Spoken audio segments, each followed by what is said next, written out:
రాష్ట్ర స్థాయి టైక్వాండో పోటీల్లో ప్రతిభ కనబరచాలని భాజపా జిల్లా అధ్యక్షుడు వనమా నరేంద్ర పేర్కొన్నారు. జిల్లా టైక్వాండో అసోసియేషన్ ఆధ్వర్యంలో విద్యానగర్లోని స్టెమ్ పాఠశాలలో జిల్లా స్థాయి పోటీలు ఆదివారం జరిగాయి. సబ్ జూనియర్ సీనియర్ విభాగాల్లో పోటీలు నిర్వహించారు. విజేతలకు షీల్డ్ మరియు ధృవపత్రాలు అందజేశారు. సంఘ నిర్వాహక కార్యదర్శి కాశీనాథ్ రెడ్డి మాట్లాడుతూ విజేతలుగా నిలిచిన క్రీడాకారులను ఆగస్టు 2వ తేదీ నుంచి అనంతపురంలో జరిగే రాష్ట్ర స్థాయి పోటీల్లో పాల్గొంటారన్నారు.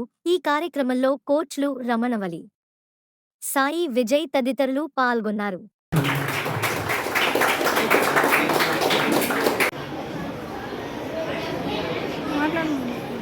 నగరంలో స్కూల్లో గుంటూరు జిల్లా రైతు అసోసియేషన్ ఆధ్వర్యంలో జిల్లా స్థాయి పోటీ జరగడం చాలా ఆనందంగా ఉంది.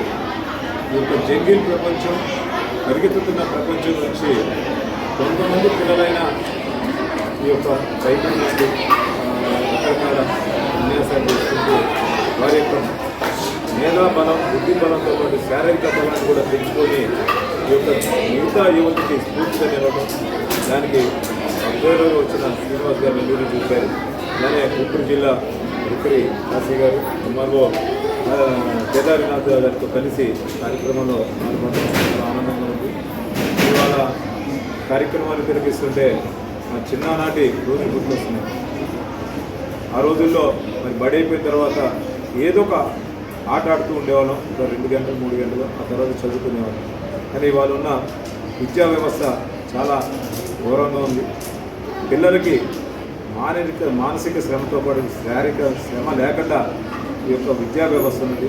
దాన్ని మరి సమూలంగా మారుస్తూ ఈ కేంద్రంలోని ఎన్డీఏ గవర్నమెంట్ నరేంద్ర మోడీ గారు విశిష్టమైన మార్పు తీసుకొచ్చి న్యూ ఎడ్యుకేషన్ పాలసీ ద్వారా మళ్ళీ పాత రోజుల్లో ఏదైతే పిల్లలకి 4 రకాల స్కిల్స్, విద్య, అలానే వారు నేర్చుకునే స్కిల్ ఒకటి, అలానే దేశ సంస్కృతి సాంప్రదాయాల గురించి తెలియజేసుకోవడం, క్రీడలు, వీటన్నింటిలో కూడా మక్కువ పెంచుకొని అన్ని రంగాల్లో కూడా విజయం సాధించాలి. ఒక విద్యతోనే ఒక విద్యార్థి భవిష్యత్తు బాగుంటుందని కాకుండా వారు శారీరకంగా మానసికంగా కూడా ఎదగాలి.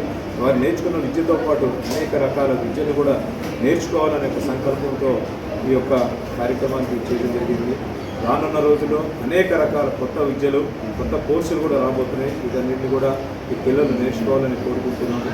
అలానే ఈ యొక్క పిల్లల్ని ఏదైతే సమయం ఇచ్చి వీళ్ళందరికీ కూడా కొత్త విద్యల పట్ల ఈ యూట్యూబ్, సోషల్ మీడియాని అట్రాక్ట్ అవ్వకుండా, గేమ్స్ ఆడకుండా రియల్ గేమ్స్ గ్రౌండ్లోకి వచ్చి గేమ్స్ ఆడేట్టు ప్రోత్సహించిన తల్లిదండ్రులు కూడా మేము ప్రత్యేక ధన్యవాదాలు తెలుపుతున్నాం.